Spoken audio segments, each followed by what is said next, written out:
they sound the songs the queen must sing of dying, the prisoner upon her throne, the melancholy sighing. If she could see. So I'm here in my hotel room in Phoenix, Arizona. This morning I got on a plane in Grand Junction, Colorado on the way back from my friend Mariah and my friend Brad's wedding in Colorado. So that was on Friday. Saturday we drove back to the town where Mariah's mom lives, and I stayed with her. And this morning she very sweetly, like a mama, put me on a plane. In fact, it probably would have made my mama happy to know that she got out and waited with me until I went through security. And she even waited to see me on the other side of security, which is what my mom does. My mom is not a drop you off of the curb kind of person. So that would make my mama happy to know that Mama Marcia did that for me. I had a short flight to Phoenix from Grand Junction, and when I got here it was definitely warmer. You can feel in the air that it is different here. In my last video I'm like walking through the airport and it is after midnight for sure, and I'm like because the air is so different in Phoenix. It's just like it's hard to breathe, and I'd been at such elevation in Colorado. So I wanted to just make a quick video talking to you guys about what happened while I was in Colorado and while I was on my trip, because I didn't do very much of that. I didn't do a very good job of videoing, but I was really trying to spend time with my friend the week of her wedding, and I am not apologizing for that whatsoever. So Monday, Brian put me on the plane in Fairbanks. I went to Seattle. I had a little bit of time, so I got out of the airport in Seattle and explored and went to Pike's Place Market. Then I flew at 9 p.m. from Seattle to Phoenix. And when I got off the plane, when Brian and I planned this trip, I thought that's not very long, and you know, bigger airports are open and all these flights are coming in, so it'll be no big deal. So I'll just stay in the airport. Oh, it was the worst. It was the worst. Maybe if I was with other people, it would have been okay, but it was just me. And the Phoenix airport is set up really strange, so I had to leave security and go into the terminal. And once I got to the terminal, everything was closed. I couldn't go through security because it wasn't open yet. So I had to just sleep in the part of the airport where anyone can be. There's no like security measures. Anybody can just walk in off the street. It was so scary. I did not sleep. I sat on the top floor of the Phoenix airport and watched Call the Midwife until maybe 3 a.m., 4 a.m. And then I thought, okay, I'm gonna go up to the ticket counter so that here in a couple hours I can go ahead and check in and I'll be right there. So I go and sit in front of the ticket counter and think, oh, maybe now I'll get some sleep, and I couldn't. So I sat there, watched a little more Call the Midwife, and the airport started to fill up. And as the airport filled up, I felt more safe, which you would think is contrary, because you would think the more people got there, the more dangerous it would be, but it just felt like there were more eyes, and there were people that noticed there's this random girl laying on the floor of the airport. So I felt more safe, and I was able to take a little cat nap, but I felt bad. I was tired and I didn't feel well. I kind of indulged in Seattle. I had coffee, and then I went to a wine bar and I had cheese, and I just really overindulged, and I just felt awful. So on top of being scared and not being able to sleep, I didn't feel well. But Mariah's mom, Marcia, picked me up at the airport in Grand Junction when I finally got there, and took me back to their house, and I took a little nap. Sorry, my phone was telling me it's got a low battery. Always, of course it does. So I took a nap until the bride and the groom to be arrived, and then I spent some time with them. So the next morning we woke up, ran some quick errands, and later in the afternoon we drove to Crested Butte, which is where they got married. I had the big hotel room all to myself because Brian unfortunately was not able to come on this trip with me, which is really sad. He wanted to make it, but it just didn't work out this time. So I got settled into my room, and from then on it was just wedding. I mean, we were doing what we could to get everything ready and to spend time with each other, and it was great. It was such a beautiful wedding, and of course my friend the bride was just gorgeous, gorgeous, gorgeous, and the groom was pretty handsome too, and it was perfect. I mean, it didn't rain, and you know, there were no kinks in the plan. Everything went just perfect, and it was a beautiful day, and I was really lucky to get to be there with them. So now they're in Jamaica on their honeymoon, which is so cool. I'm just so happy for them. They're sending me Snapchats and stuff, which is really fun. So I am now in Phoenix. I got to my room and I'm eating a little salad, and this is, I guess, something kind of funny. I love carbs and bread in almost any form, but I don't really like croutons. I don't know, they're really crunchy and they hurt my mouth, so I usually give them to Brian. So I have this little cup of croutons and it makes me really miss Brian. I'm hanging out in the hotel until around 6, and a friend is picking me up for dinner, which I'm pretty excited for. And then I'll just crash, watch some Netflix, and get some good sleep before my flight in the morning. My hotel room is beautiful. You guys a tour.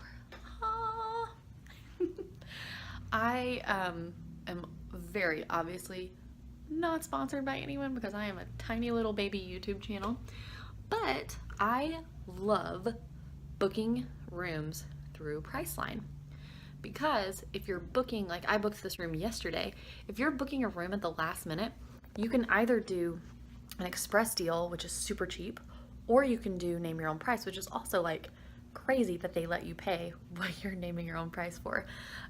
So I love it. I just think it's a really good way to book hotels, especially if you don't care. Like if you don't have like a Marriott reward card or a Hyatt reward or whatever, and you have like a specific hotel that you want to stay in, you can just pick the area that you want to stay in. So of course, because of my flight, I wanted to stay near the airport. So I just like clicked that area, and it puts a little bubble around the airport, and it only gives me hotels in that area.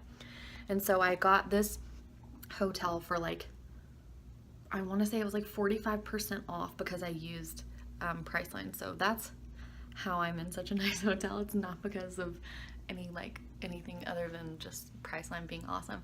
So I'm at the Crown Plaza, so very fancy. After Brandon and I got engaged, we stayed at the Crown Plaza, so it's kind of special. I love staying at the Crown Plaza because it just feels like, oh, I stayed after I got engaged. It just feels fancy. But yeah, so a little room service and just hanging out. I don't think that I ever ate room service until I was married. Maybe like once or twice. But man, when Brian and I went on our honeymoon, we ate room service every chance we got because we just were like, this is really cool. We never get to do this. So I thought instead of going out into Phoenix, I would just hang out in my room by the airport and get some room service. I actually asked for a cherry Coke. When I called room service, I said, "Can I have a cherry Coke?" And the guy was like, we don't have cherry Coke, but they have a full bar and they serve Coke products." I just didn't have the heart to tell him that you just go to the bar with a Coke and you put grenadine in it, and that makes cherry Coke. Didn't have the heart to tell him. I already confused him because I ordered a Caesar salad with no Caesar dressing. So he was like, what? So I didn't want to blow his mind further, but anyway. Remember now, she would be free of those who bow and scrape the ground beneath her feet. Silently she walks among her dying midnight roses and watches as each moment goes that never really knows us. And so it seems she doesn't care if she has dreams of no one there within the shadows of her room. But all my frozen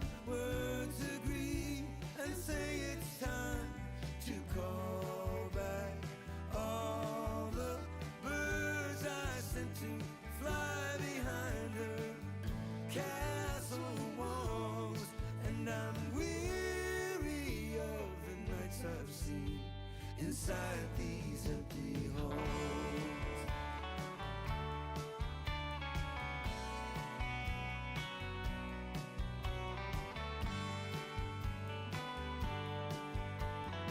Good morning. It is about 7. I am on the way to my terminal for my flight, but we stopped the plane train at one terminal and it was full of people, and it was the Southwest terminal, and everyone on the train got off except for me. So I guess Southwest is pretty popular here in Phoenix, but the views on the SkyTrain are awesome. A little scary. I don't really like heights, but they're really pretty.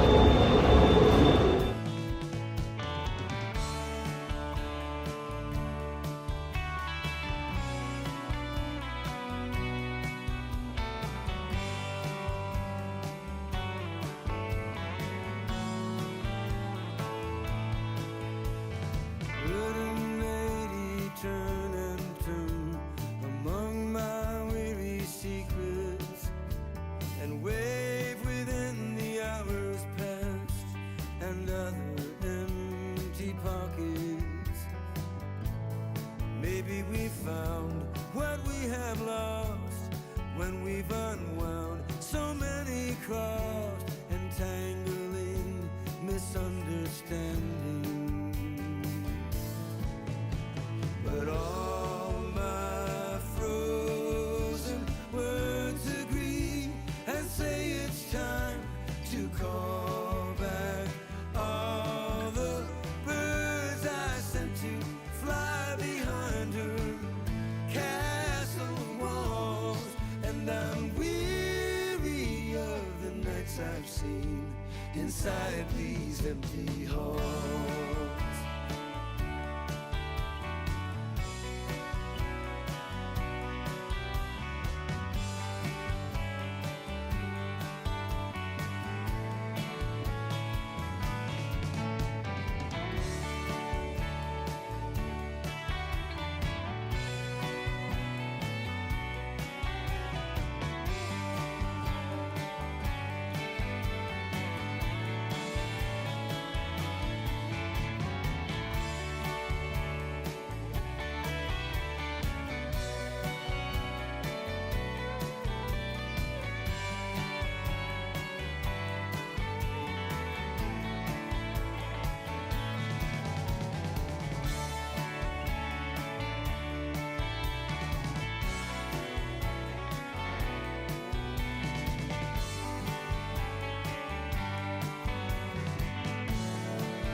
So when I went to Seattle a week ago, a little over a week ago, I wanted something that I could have as a souvenir that would travel really easily and that we could actually use. It wouldn't just be like a silly souvenir. So I got this great market tote for our groceries while I was in Seattle. It says Pike Place Market down at the bottom, which I thought was really cool. And then this is the big sign over the top of Pike's Place Market that you might remember from the video. But the cool thing about this bag, first of all, it's huge. It's probably one of the biggest market tote grocery bags that we have, of all the ones we own, and we own a lot. But because it's for Pike's Place Market, it has a flower pocket on the side, which I think is darling. So if you get fresh flowers, you can put them there. The boys are very interested too. They love grocery bags. And then the other side has a wine holder, which is so cool. So I just thought that was kind of a neat souvenir to have from my travels. So when I got back from my trip, I was really excited to find a box sent from my mom. However, there was a little bit of a miscommunication. When she sent it, she didn't realize that it would be arriving the day that I would be leaving for Colorado. So I wasn't able to cook them as quickly as I probably should have. But I have 2 huge crock pots, and guess what they are filled with? Boiled peanuts. I hope the fact that they sat for so long without being in the freezer or fridge will mean that they're still good. They did have that peanutty smell to them. So all I did with these was I dumped them. The recipe that I used I found on Pinterest, and it had like an exact measurement of how much water goes in. But all I did was split up the peanuts half and half, and they each went in one. And then I filled it up with water, salted the water very heavily, and they have been on high. Let's see if it's on high for 18 hours. That is a very long time to cook something on high in the crock pot. But nevertheless, they will be done in an hour, and I cannot wait to taste test them. Boiled peanuts are some of my favorite things, and people not from the South don't know about them, or maybe they know about them but they've never tried them, but they are amazing.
That last one didn't